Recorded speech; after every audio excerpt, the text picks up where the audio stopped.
It is recording. So, happy Tuesday. This is during sixth period. Okay, so I'm going to tie into what we last had a video on, so yesterday's video. But to help with that, I want to talk about humans, right? So, in our journey in 7th grade, we've learned that humans have this binomial nomenclature, okay? That means two scientific names, genus and species. Homo sapiens sapien. That is the species to which you belong to, okay? So when you got here, whatever year it was that you were born, life was underway, society was underway, you were taught how to do things and how things work, and it was already functioning before you got here. And it's been functioning, our society and our cities, for a very long time. Now, when I say very long time, I can be more specific. About 5,000 years ago was the first city-states, all right? That means that before 5,000 years ago, people, humans, didn't stay in one spot for a long period of time, all right? People, humans, were wanderers. They were nomadic. They were hunters, gatherers. So to back up, and I'll just tell you the short version of the long story, okay? We all have ancestors, okay? You have a set of parents, they have a set of parents, and you can keep going backwards, generation in the past, and we all have ancestors. Well, humans have this long story. The origin of Homo sapiens sapien right now is the out of Africa theory, okay? Now it's a theory, but it's backed by evidence. So there are ancestors to which we are related to that are not Homo sapiens sapien, all right? So the earliest hominid is something that walks on two legs, that means you're bipedal. Those are the Australopithecus, okay? The Australopithecus. So the Australopithecus have a few different variations of species, the Africanus, the Robustus. We won't get into that, but let's just say that early humans can trace their ancestry. I'm going to put the microphone down. On a continent, this is us over here, Florida, the continent of Africa, more or less right around here. The earliest forms of humans started wandering out of Africa, working their way over into the Eurasian continent, and eventually, okay, moving over to this little spot right here, okay? This little spot right here is a land bridge, and it's called the Beringia Land Bridge. Now at that time, the sea levels were lower, okay? So at that time in human history, the sea levels were low. And when the sea levels are low, there's more land exposed. So these early people were just following food. Like I said, we were hunters and gatherers. So they were following food. They were literally just going after migrating animals, gemsbok, buffalo, what have you.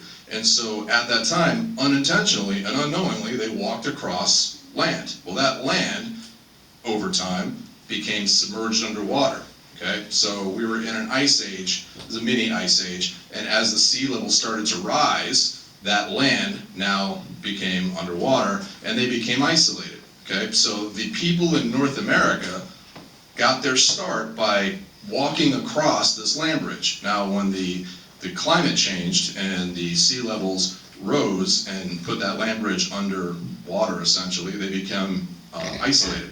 And we learned a term called allopatric speciation, so a species that evolves due to geographic barriers. So going back to humans, right? So humans, they settled in certain spots and they stayed where things were good, all right? They decided, food is good here, it's abundant, we can be here, let's stay here. And some said, no, we're gonna keep going for various reasons. So now you get these populations of people. So now I'll speed up. Over time, culture. Culture is a patterned way of life that's socially transmitted, right? In Europe and on that side of the world, not the North and South Americas, culture really got underway, okay? So we started to develop music and writing and all kinds of things that make us creative, okay? Paintings and things like that. So another, thing that was what we call technology was like gunpowder, which came from the Orient, or riding a horse, okay? So that became a way where you didn't have to walk anymore. You could actually domesticate this wild animal to be trained to let you ride it, and therefore it made your life easier.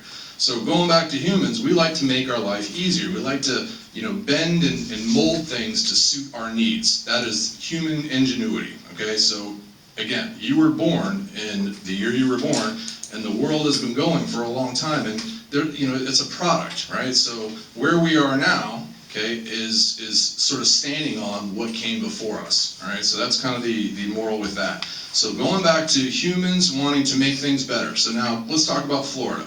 The last video that I did, I said that there was this area of Florida that we call the Everglades. There's an area of Florida that today we call Boca Raton, and that area of Boca Raton today is developed, and there's houses, and there's the malls, and there's schools, and there's churches and businesses, and all kinds of things. Well, going back in time, that land, that spot, was actually mostly underwater, okay? It was marshland.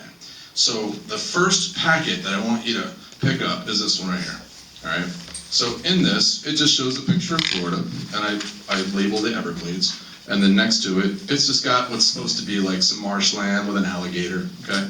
So all I want you to really write in there is, this is an aerial view of Florida, showing the Everglades, and then over here, this is the Everglades showing animals like an alligator, something like that. Let's turn the page. Okay, so the next page, you're gonna see, like I said in the story, there was a developer, Henry Flagler, who said, I want to develop this land.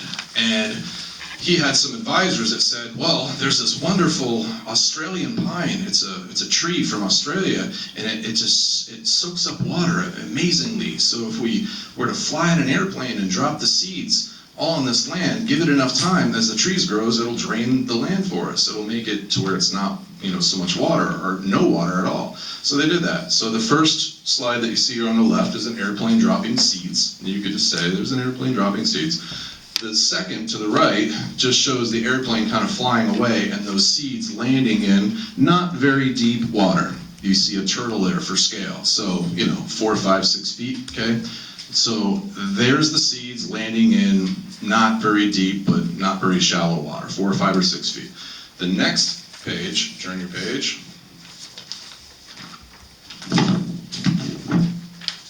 Okay. You can see on the left, there's an alligator with some trees that are bigger, okay? So they're not seeds anymore, they're trees now, but they're not full grown, they're just, kind of getting started. So you can see the water level based on the alligator in the scale there, and you can see the trees.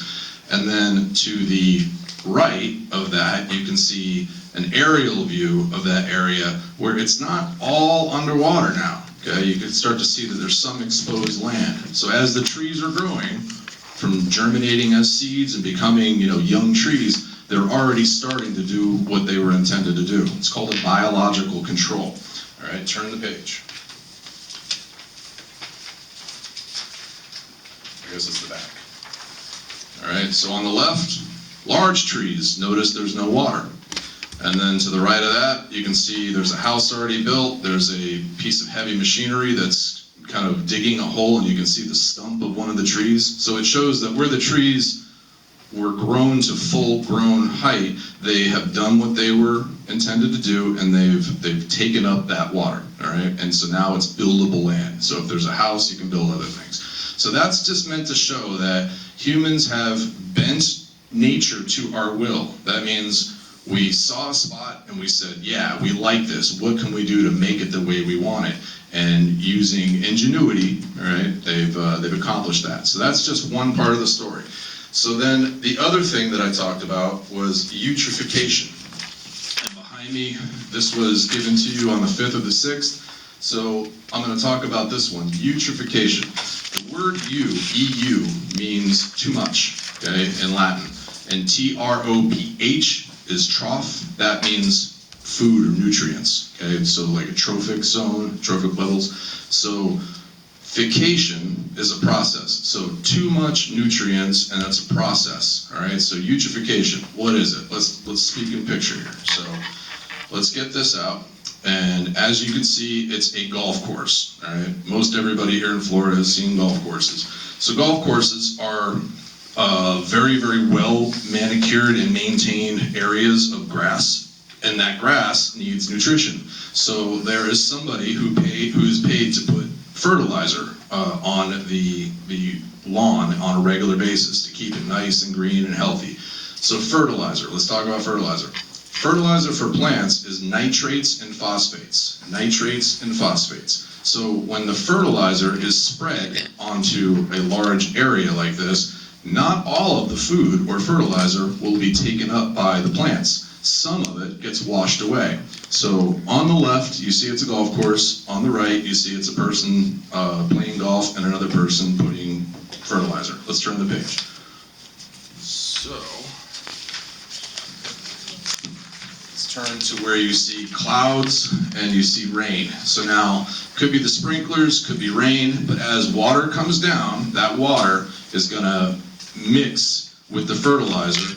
It's going to uptake the fertilizer and start to carry the fertilizer wherever that water goes. So some of the water is utilized by the plants, but almost all of it gets washed away, all right? So as that fertilizer gets washed away, okay, which is what I have over here on the right, where there's fertilizer in the ground and then showing the water droplets mixing. Let's turn the page. That fertilizer, now you're going to this page.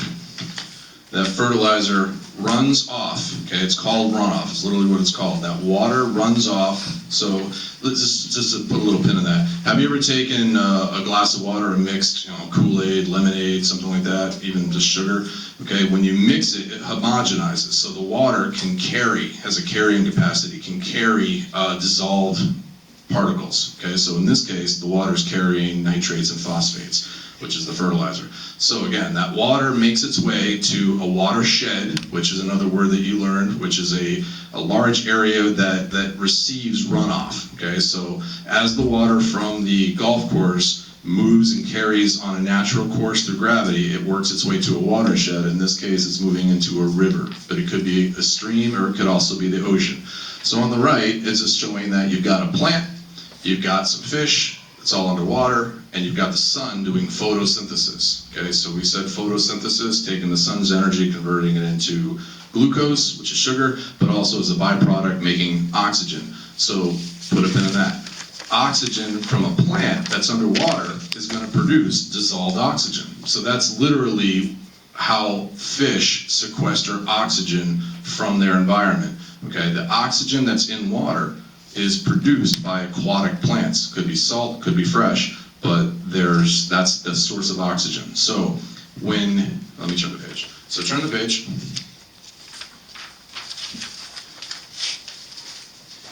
When you have plant food, okay, when you have plant food mixed with a water body, okay, there's something called algal bodies or algae. Collectively, it's called algae. Individually, it's called algal bodies. So algae is a plant. It's a single cell, very small, but when they group together, they become a large mass. Who has ever seen a pool that's got green in it because nobody put chlorine? Okay, that is algae. Who's ever walked down by a lake or a pond and seen all that green stuff that's not like leaves and stuff? That's algae. Okay, so algal bodies are in water bodies of water, and then this plant food, which we call the fertilizer, again, nitrates, phosphates, gets mixed in and gives these algal bodies more nutrients than they could possibly ever want, and therefore they start to reproduce mitotically. Remember, mitosis is cell division without sexual reproduction, so they become, 1 becomes 2, 2 becomes 4, 4 becomes 16, 16 becomes 64, 64 becomes, 256. So it just keeps going and going and going, okay? So now, let's tell a story. On the right side, you see kind of a globe, right? And then you can see on the right, there's Africa, and there's a little ship. So let's say there's a large boat that's in Africa, it's at port, okay? So there's a large boat at port. Turn the page.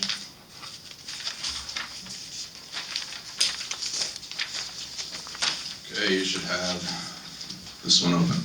So on the left, that boat that's in Africa, mind you, that's where it's at, has these things called ballast. Large boats have something called ballast, and ballasts are meant to stabilize the boat. So I know it sounds counterintuitive, but these large boats will actually flood. They'll take water in and flood these ballasts purposely, depending on how much weight's being put on or off their boat.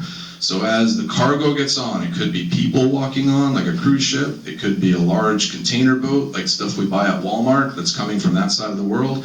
As they start to load it, they will flood these ballasts, okay? So to the right, the picture to the right shows an aerial view looking down on that boat.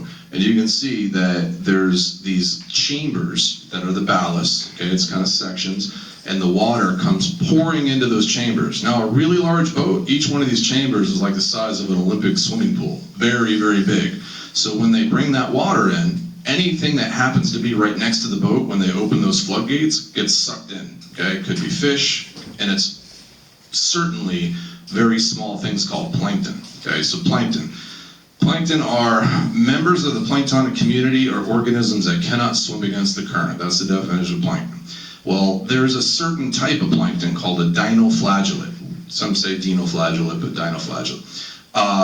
The one in particular is called Carina brevis. Carina brevis, scientific name, that's the dinoflagellate responsible for the red tide, and that's the story we're going to talk about. So, one more time, this boat in Africa opens its ballast, takes in a large volume of water, and in that water are the marine organisms like fish and plankton and whatnot. Okay, so the next page. Next page. So now you're looking at kind of a close-up of the boat that's doing this. All right, so I drew in there the dinoflagellate being taken into the ballast. We can go ahead and turn the page. All right, turn the page again. You should be here. All right, so I'm just representing what one of those chambers looks like. As soon as the ballast is filled, they close the ballast doors, and now it's cold and dark, okay? And now that ship that's way over on the other side of the ocean, on the Atlantic Ocean, okay, is taking a long journey, and every organism that's in there is now in a dark, very cold environment. Now this particular organism, Carina brevis, they have this locomotive feature called a flagellum. That's kind of a trait for a dinoflagellate, and they whip it around, and that's how they move around. Well, this Carina brevis, they actually, when they get stressed, they lose that flagellum, and they go into a state of encystment, okay? Encystment, C-Y-S-T, cyst. And that's where they get stressed out, and they lose their external features, and it's kind of what they call estibation, a state of inactivity. So now, as that boat, okay, like I said, is coming from Africa, it's going across the Atlantic. Let's turn the page. And that cold, dark environment, it's a quick one showing that they went across the Atlantic and they arrived in Florida. Okay, we can go ahead and turn it again to this one. Okay, so now I put on here that the boat empties ballast water, including organisms, collected in ballast tanks at port, and that's the dinoflagellate. It now mixes with the Atlantic waters. Okay, so let's one more time talk about that. These dinoflagellates, Carina brevis, were picked up in Africa. They were put into a cold, dark environment. They went into a state of estibation. That long journey until they got to here. Once they're pumped out into the Atlantic Ocean. Now, talk about this. All the different lawns that you see out here in Florida, school lawns, your parents' lawns, businesses, they all get fertilized, and all that water gets washed to the ocean ultimately after heavy rains. And so, like we said, the water carries all the different nutrients. So now you get these dinoflagellates, which are technically like a plant. They're like half plant, half animal. The nutrient load in the Atlantic waters makes them go into a bloom. It's called an algal bloom. It's a real thing. All right, so now, next page. So now this is just a drawing meant to, like, homes on the beach and the ocean right there. And I say you have the cyst getting into nutrients causing a bloom, and this causes red tides, which are toxic. All right, red tides. Red tides are when these microorganisms, like I said, they get exposed to an abundance of food. Remember, eutrophication, too much nutrients, and they go into this bloom, and they just start reproducing massively. Now, when they reproduce massively, they actually block sunlight, okay? So, again, try to think of a water column, like a section of water, and you've got one becoming two becoming four. Next thing you got billions upon billions of them blocking the top layer of the surface water. Okay, so now the sunlight that's supposed to normally just pass right through, and all the plants that are on the bottom to photosynthesize, to produce oxygen, they're not able to do that process. So let's turn the page to right here. And that's what I'm doing, is I'm talking about that. So the sunlight can't pass through like it normally does to let these aquatic plants photosynthesize. So there's little to no oxygen production. Then, as a byproduct, as a secondary compound related to these things, they produce, the Carina brevis, they produce a toxic gas, okay? So toxic fumes. So it's like a double whammy. Toxic fumes start emitting from these things, and they're blocking anything that photosynthesizes. So you get massive fish kills, sort of like a tertiary effect. So now you got things dying, okay? You've got this awful gas that's being emitted. So humans that happen to live near there, let's go ahead and turn the page. Humans that happen to live near the water, okay? See this poor guy walking his dog with a mask on, because just inhaling that makes people, throw up and be nauseous. It's literally a thing. So the next one, which was over here, shows dead fish. All right, so it is a phenomena. It's something that happens. Now, tracing that back, are humans responsible? Yes. Yeah. Did we mean to do it? No. Did it happen? Yeah. All right. So then I ask you, somewhere here, I think, describe in your own words. Yeah, okay, it says in your own words, explain the algal blooms due to human activities. All right, so the main thing I'm looking for you to actually do in this packet is to answer that question based on the story I just told you, all right? So then moving along to this packet. This is more just speaking in picture. So again, humans, we like to make things better for us. So, eventually, when the combustion engine was developed and we'll talk about the Industrial Revolution, but eventually vehicles were produced. Well, we don't have to ride horses anymore. We can actually, drive around in cars. Well, the downside to that is their combustion engines, which we'll talk about later, carbon monoxide. So I just want you to take a look. We went from horses, or horse and buggy, which is, what they call neutral in terms of carbon emission, to a vehicle which is producing carbon monoxide into the environment. All right. Next page. Next page on that packet, just for quick reference. Let's go to this one. This is just showing, a farmer and his farm, and then on that same plot of land, the farm is gone, and there's something called textile factory where they make material and things. So it went from, humans using it for one purpose, and are they producing, in the farming situation, without any machinery, are they producing carbon into the atmosphere? No. When you start having machines in factories, yeah. All right, so that's the point with that. Next page. There was a question about deforestation, all right? So on the left over here, you can see this natural setting, a stream and trees and animals. And then on that same plot of land, after humans come in and say, yeah, we like this spot, we're going to, well, they clear the trees, they build, so they displace a lot of the animals. And this can actually, deforestation, urbanization, or even agriculture misuse can lead to desertification, which is making deserts where it's, the land was once fertile and now it's no longer usable. All right, so there's that. So on the back, you would say, it says, describe in your own words the types of changes that you notice in these illustrations. Just tell me what you think. And then the last one, this one here. I have somebody who's a girl a woman who's putting hairspray in her hair. So I am a kid of the 80s, and I can very much remember hairspray and the hairstyles. And the hairstyles back then, you needed a lot of hairspray. Well, hairsprays back then, okay, if you had hairspray and you went and bought it at a store, it had something called CFCs. And I wrote it up here. It's chlorofluorocarbons, all right, CFCs. Unbeknownst to humans, the CFCs would actually work their way up into the outer atmosphere and interact and do damage to O3, which is ozone, okay? O3, ozone.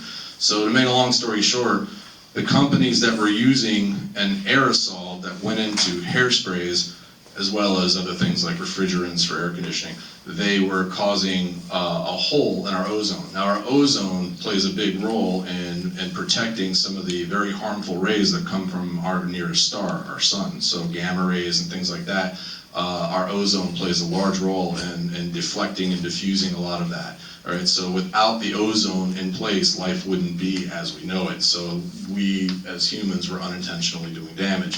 So since then, companies were banned from using the CFCs. Okay, so they've changed what they use now, so they don't do that anymore. But at the same time, it's a problem that we were contributing towards.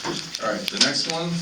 You can probably relate to this one. You go to the beach, you've got something to eat, you've got bags, and a wind gust carries one of the bags and blows it into the ocean. You know, for you, no big deal. But that piece of plastic, once in the water, turn the page, looks a lot like a jellyfish. And you've got Cliona, the green sea turtle, who, you know, likes to eat jellyfish. And poor sea turtle goes to eat what he thinks is a jellyfish, gets this plastic that doesn't break down in his GI tract, and the poor thing can starve to death after eating that. All right, so again, did we mean to do it? No. Does it happen? Yes. All right, so humans and their activities can be problematic to other areas, especially when it comes to the animal kingdom.